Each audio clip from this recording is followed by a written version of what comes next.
नमस्कार दोस्तों, स्वागत है एक बार फिर से आप सभी का आपके अपने YouTube चैनल शिक्षा केंद्र पर। दोस्तों, अगर आप हमारे YouTube चैनल शिक्षा केंद्र पर नए हो और अभी तक आपने सब्सक्राइब नहीं किया है तो जल्दी से सब्सक्राइब कर दीजिए और साथ ही साथ बेल आइकन को भी प्रेस कर दीजिए, जिससे आपको हमारे वीडियो की हर एक नोटिफिकेशन समय पर मिलती रहे।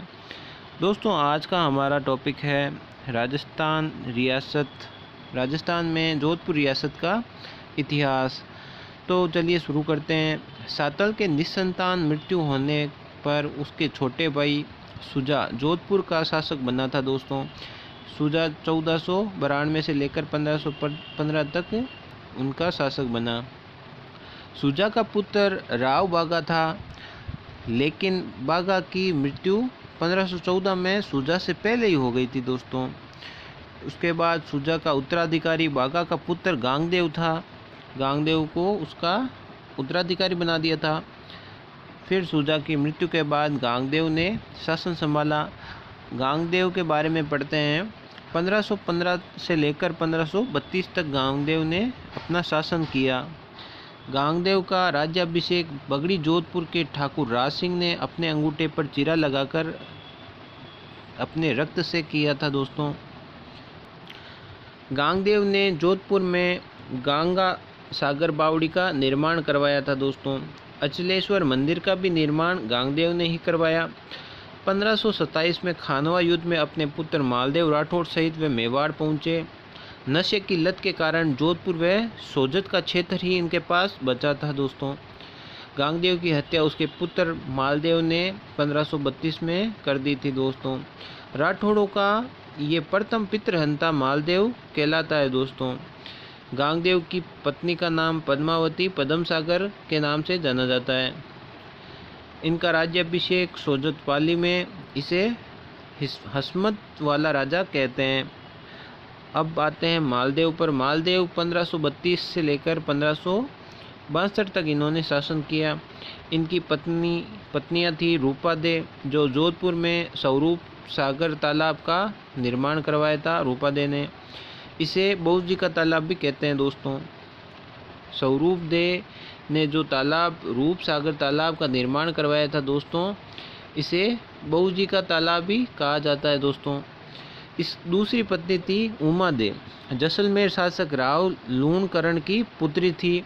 उसे रूठी रानी के नाम से भी ये प्रसिद्ध थी। रूठी रानी के नाम से कौन प्रसिद्ध थी? दोस्तों, उमा दे। रूठी रानी के नाम से उमा दे प्रसिद्ध थी। निर्वासित काल इनका तारागढ़ में, कोषाणा, अजमेर में हुआ था। दोस्तों, इनके प्रमुख दुर्ग का निर्माण इन्होंने मालकोट दुर्ग मेड़ता सिटी में, भद्राजून दुर्ग जालौर में, सोजत पाली में बनवाया और पोखरण में बनवाया था। दोस्तों, इनके 4 प्रमुख दुर्ग हैं। आगे मालदेव शासक बनते ही जोधपुर राज्य के क्षेत्र में विस्तार करता है। दोस्तों, मालदेव के समकालीन शासक दिल्ली में हुमायूं था। दोस्तों, हुमायूं से शेरशाह थे। मालदेव के समकालीन बीकानेर शासक राव जेतसिंह था। दोस्तों, बीकानेर पर जेता व कूपा के नेतृत्व में मालदेव ने सेना भेजकर अधिकार कर लिया था। जेता व कूपा, दोस्तों, मालदेव के सेनापति थे।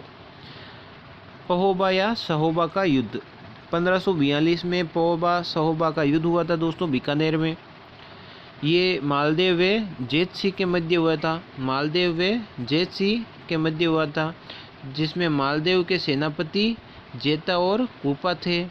इसमें मालदेव विजयी हुआ और जेतसिंह मारा गया। दोस्तों, इसका पुत्र जेतसिंह का पुत्र कौन था? दोस्तों, कल्याणमल, जो शेरशाह सूरी के पास था।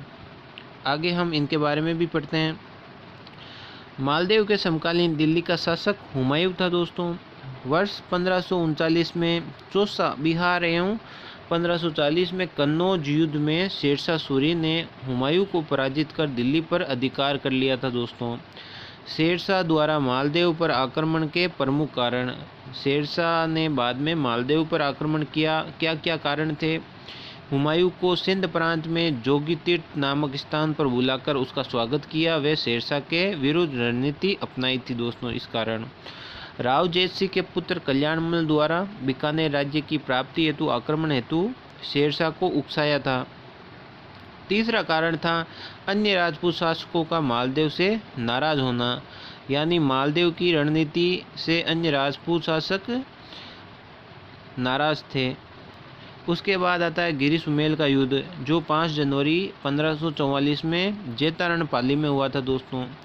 यहाँ पर मालदेव के सेनापति जेता व कूपा थे और शेरशाह सूरी के जलाल खां जलवानी, जिसमें 2000 सैनिक थे। इस युद्ध में मालदेव के सेनापति जेता व कूपा थे दोस्तों। शेरशाह सूरी का प्रधान सेनापति जलाल खां जलवानी था। अन्य सेनापति ख्वासा खां और ईशा खां वो अन्य सेनापति के नाम से जानते हैं। बीकानेर का कल्याणमल व मेड़ता का बीरमदेव इस युद्ध में शेरशाह सूरी के पक्ष में लड़े थे दोस्तों। बहुत ही इम्पोर्टेंट बात है दोस्तों, बीकानेर के कल्याणमल व मेड़ता के बीरमदेव इस युद्ध में शेरशाह सूरी के पक्ष में लड़े थे। कौन सा युद्ध दोस्तों? गिरी सुमेल का युद्ध। आगे आते हैं हम। शेरशाह सूरी ने इस युद्ध से पहले हाजी खां नागौरी के सहयोग से पत्र लिखकर व उपहार भेंटकर मालदेव तथा उसके सेनापतियों में अविश्वास उत्पन्न कर दिया था दोस्तों। युद्ध से पूर्व मालदेव सिवाना दुर्ग बाड़मेर पहुंचता है दोस्तों। युद्ध के दौरान जेता एवं कूपा वीरता से लड़ते हुए शेरशाह को पराजित करने के किनारे पर होते हैं दोस्तों, लेकिन बीच में जलाल खां द्वारा कुछ अन्य सैनिकों की सहायता उपलब्ध कराने पर जेता व कूपा युद्ध में पराजित हो जाते हैं और वीर गति को प्राप्त हो जाते हैं। इस युद्ध का संजीव वर्णन अब्बास सरवानी द्वारा लिखित तारीख-ए-शेरशाही में मिलता है दोस्तों। आज मैं मुट्ठी भर बाजरे के लिए हिंदुस्तान की बादशाहत खो देता, उपरोक्त कथन शेरशाह सूरी द्वारा कहा गया है दोस्तों। उपरोक्त कथन शेरशाह सूरी द्वारा कहा गया है। क्या कथन है दोस्तों? आज मैं एक मुट्ठी भर बाजरे के लिए हिंदुस्तान की बादशाहत खो देता। इस युद्ध को राजस्थान के इतिहास का निर्णायक युद्ध कहा जाता है दोस्तों, क्योंकि इसके पश्चात राजपूताना की सभी रियासतों पर शेरशाह सूरी का अधिकार हुआ था। युद्ध के पश्चात जोधपुर का कार्यभार ख्वासा खां को सौंपा गया। कल्याणमल को बीकानेर का शासक बना दिया गया। 1545 में शेरशाह की मृत्यु के पश्चात मालदेव ने ख्वासा खां को पराजित कर जोधपुर पर अधिकार कर लिया। मालदेव को फारसी इतिहासकारों ने फरिश्ता कहा है दोस्तों। फारसी इतिहासकारों के द्वारा मालदेव को फरिश्ते की उपाधि दी गई है। चारण साहित्य में मालदेव को हिंदुस्तान का सबसे शक्तिशाली शासक कहा गया है दोस्तों। मालदेव को 52 युद्धों का विजेता कहा गया है। मालदेव की मृत्यु के पश्चात झाली रानी स्वरूपदेव का पुत्र शासक चंद्रसेन बनता है। झाली रानी और स्वरूपदेव का पुत्र चंद्रसेन शासक बनता है। मालदेव ने उमादेव को मनाने हेतु ईश्वर बारट को भेजा, लेकिन अन्य रानियों द्वारा आशा बारट को भेजा गया। ये कथन आशा बारट का कहा हुआ है दोस्तों। मान तेज तो पाव ताज और पीव तजे तो मान। इसके बाद हम बात करते हैं 1574 में चंद्रसेन के विद्रोही होने पर अकबर ने इसे दंड देने के लिए किसे भेजा? इसका आंसर है राय सिंह। राय सिंह को अकबर ने दंड देने के लिए भेजा जब चंद्रसेन विद्रोह हो गया था। दुर्गादास राठौड़ ने अपने अंतिम दिन कहाँ गुजारे? उज्जैन में गुजारे थे दोस्तों। इसके बाद आते हैं राव चंद्रसेन। राव चंद्रसेन को शासक बनाया गया। उसके बाद राव चंद्रसेन पर की बात करते हैं। राव चंद्रसेन व उसके भाई राम सिंह व उदय सिंह के बीच जोधपुर उत्तराधिकारी को लेकर संघर्ष चल रहा था। लोहावट का युद्ध दोस्तों 1562 में हुआ था। इसमें चंद्रसेन ने दोनों भाइयों को पराजित कर जोधपुर के उत्तराधिकारी विवाद को समाप्त कर दिया था। ये लोहावट का युद्ध फड़ौदी जोधपुर में हुआ था। इस पे मारवाड़ का प्रताप, प्रताप का अग्रगामी, प्रताप का पथ, भूला बिसरा राजा और विस्मृत नायक, ये उपाधियां दी गई है आपके चंद्रसेन को। ये उपाधियां दी गई है। राव चंद्रसेन प्रताप का पथ प्रदर्शक कहलाता है दोस्तों। प्रताप का पथ प्रदर्शक कहलाता है। चंद्रसेन का समकालीन शासक मुगल अकबर था दोस्तों। 1570 में अजमेर जियारत पश्चात अकाल राहत कार्य के उद्देश्य से नागौर में दरबार का आयोजन किया गया। नागौर दरबार जो 1570 में लगा, 3 नवंबर 1570 में। ये आमिर शासक बहारमल की सहायता से ये दरबार सजाया गया। इसका आयोजन अकबर ने अजमेर में किया था। नागौर दरबार में सर्वप्रथम अधीनता स्वीकार करने जैसलमेर शासक हैराज भाटी आया था दोस्तों। इसमें बीकानेर के कल्याणमल और कल्याणमल के पुत्र पृथ्वीराज और राय सिंह आए थे। पृथ्वीराज गागरोन का जहांगीर कहलाता है और राय सिंह जोधपुर का कार्यवाही। नागौर दरबार में पृथ्वीराज को गागरोन का जागीर प्रदान की गई और हाड़ौती से दुर्योधन सिंह हाड़ा आया था। जोधपुर से उदय सिंह व राम सिंह आए थे। चंद्रसेन दरबार में उपस्थित हुआ, लेकिन अपने को अपमानित महसूस कर जोधपुर लौट गया था। नागौर दरबार में अधीनता स्वीकार नहीं करने वाले चंद्रसेन पर हुसन कुली खां के नेतृत्व में आक्रमण किया गया। चंद्रसेन जोधपुर छोड़कर सर्वप्रथम भद्राजुन जालौर पहुंचता है दोस्तों 1574 में। भद्राजुन के पश्चात सिवाना बाड़मेर पहुंचता है। वर्ष 1576 में शाहबाज खां के नेतृत्व में सिवाना पर 2 बार आक्रमण होते हैं। दूसरे आक्रमण शहबाज खां इस दुर्ग को जीतता है। दूसरे युद्ध में शहबाज खां इस दुर्ग को जीतता है। चंद्रसेन सिवाना से सारण की पहाड़ियों में पहुंचता है जो सोजत पाली में है। वर्ष 1581 में ही सारण की पहाड़ियों में चंद्रसेन की मृत्यु होती है, जो 11 जनवरी 1581 सही दिनांक तारीख है। 1581 से 1583 तक अकबर ने जोधपुर को खालसा घोषित कर दिया था। चंद्रसेन की मृत्यु के बाद 1583 में उदय सिंह को जोधपुर का शासक बनाया गया था दोस्तों। चंद्रसेन के बारे में हमें जानकारी सारण अभिलेख पाली से मिलती है। राव चंद्रसेन की समाधि सारण की पहाड़ी में है, जिसे सिचियाय कहते हैं। राव चंद्रसेन ने अपनी रणनीति में दुर्ग के स्थान पर जंगल और पहाड़ी क्षेत्र को अधिक महत्व दिया था। चंद्रसेन माल्या भील के उपद्रव का दमन करने वाला राठौड़ था। अब आता है आपके मोटा राजा उदय सिंह। इनका कार्यकाल 1583 से 1595 तक रहा दोस्तों। उदय सिंह को मोटा राजा की उपाधि अकबर ने दी थी। जोधपुर का पहला शासक जिसने मुगलों की अधीनता स्वीकार करी थी दोस्तों। उदय सिंह ने अपनी पुत्री मानीबाई का विवाह जहांगीर के साथ करवा दिया था दोस्तों। जहांगीर ने मांगीबाई को मल्लिका-ए-जहां की उपाधि से समर्पित किया। प्राप्त पुत्र का नाम शाहजहाँ था। जो जहांगीर का पुत्र हुआ उसका नाम शाहजहाँ रखा गया। उदय सिंह के काल में मारवाड़ में सर्वप्रथम मुगल सिक्कों का प्रचलन प्रारंभ हुआ। इसके बाद सवाई सूर सिंह आते हैं दोस्तों। 1595 से 1619 के इनका शासनकाल रहा। सवाई सूर को सवाई की उपाधि अकबर ने दी थी दोस्तों।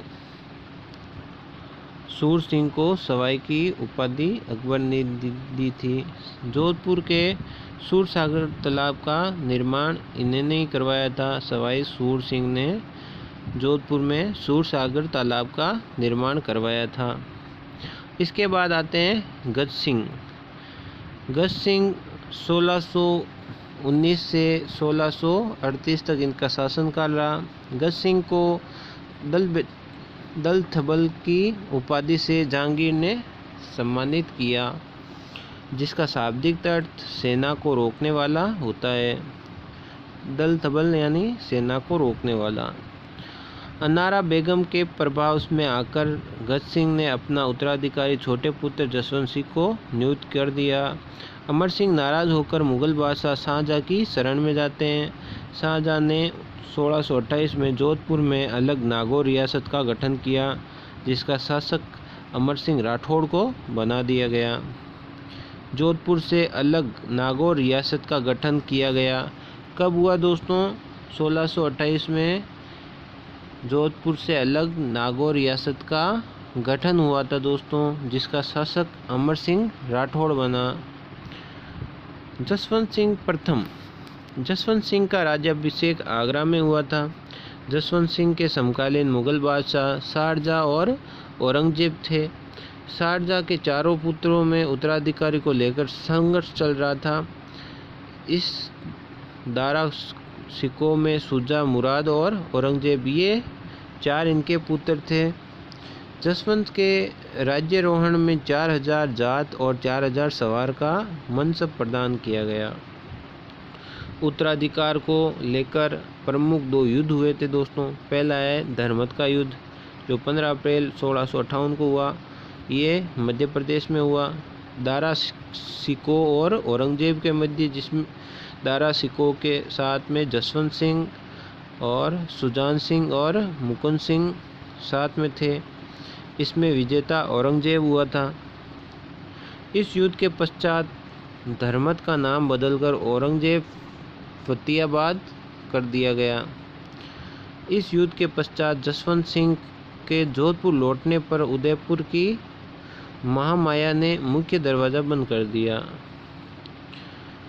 दूसरा आता है आपके दोराई का युद्ध, जो 11 से 15 मार्च 1659 में हुआ था। ये अजमेर में हुआ था। ये दारा सिकों और औरंगजेब के मध्य हुआ था, जिसमें दारा सिकों के साथ में जसवंत सिंह था। इसमें भी औरंगजेब ही विजेता रहा। दोराई के युद्ध में औरंगजेब विजय होकर दिल्ली का बादशाह बन गया था दोस्तों। जसवंत सिंह के जोधपुर पहुंचने पर महामाया जोधपुर छोड़कर उदयपुर चली गई। जसवंत सिंह को औरंगजेब में दक्षिण भारत में मराठा शासक शिवाजी के विरुद्ध 1664 में प्रथम सैनिक अभियान में भेजा, जिसे जसवंत सिंह असफल रहा। 1678 में औरंगजेब ने इन्हें जमरूद अफगानिस्तान भेजा। इस अभियान में इसकी 2 गर्भवती रानियां जसवंत दे व जादम दे साथ थी। अफगानिस्तान से लाहौर दोनों रानियों ने एक एक पुत्र को जन्म दिया। औरंगजेब के आदेश पर जादम दे व अजीत सिंह को दिल्ली की ले जाकर रूप सिंह की हवेली में कैद कर दिया था। औरंगजेब ने जसवंत सिंह की मृत्यु के पश्चात जोधपुर को दूसरी बार 1679 में खालसा घोषित किया था। जसवंत सिंह के निर्माण कार्य राय का बाग का निर्माण, जो जोधपुर के पास में है राय का बाग, ये जसवंत सिंह द्वारा निर्माण किया गया। जसवंत सागर तालाब का निर्माण इन्हीं के द्वारा हुआ। जोधपुर में अमरूदों व अनार के बाग लगाए गए, जिसे अभी वर्तमान में काका का बाग कहा जाता है। प्रमुख बागवान चेत्रा गहलोत द्वारा बनाए गए। जसवंत सिंह प्रथम के प्रसिद्ध अलंकार ग्रंथ का नाम भाषा भूषण था। जसवंत सिंह प्रथम की मृत्यु पर औरंगजेब ने कहा था कि आज कुर्फ का दरवाज़ा टूट गया है, यानी धर्म विरोध का दरवाज़ा टूट गया है। इसके बाद आते हैं आपके अजीत सिंह। अजीत सिंह को दिल्ली से आज़ाद करवाने हेतु बहरौली, गोराधाय, दुर्गादास, मुक्तचंद दास खींची ने योजना बनाई। इस योजना के तहत चारों कालबेलिया वेश में रूप सिंह की हवेली पर पहुंचे।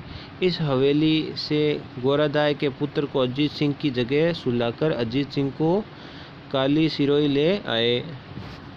औरंगजेब ने गोरा के पुत्र को अजीत सिंह समझकर इसका नाम मोहम्मद शाह रखा। अजीत सिंह का लालन पालन कालिंदी गांव सिरोही में जयदेव ब्राह्मण के घर पर हुआ था। अजीत सिंह के लालन पालन हेतु मेवाड़ शासक जय सिंह ने केलवा की जागीर प्रदान की। अकबर द्वितीय व औरंगजेब के बीच विवाद का फ़ायदा दुर्गादास ने उठाते हुए अकबर द्वितीय का समर्थन दिया। अकबर द्वितीय के सामने औरंगजेब की स्थिति कमज़ोर होने के कारण औरंगजेब ने दुर्गादास को मेड़ता का क्षेत्र दिया।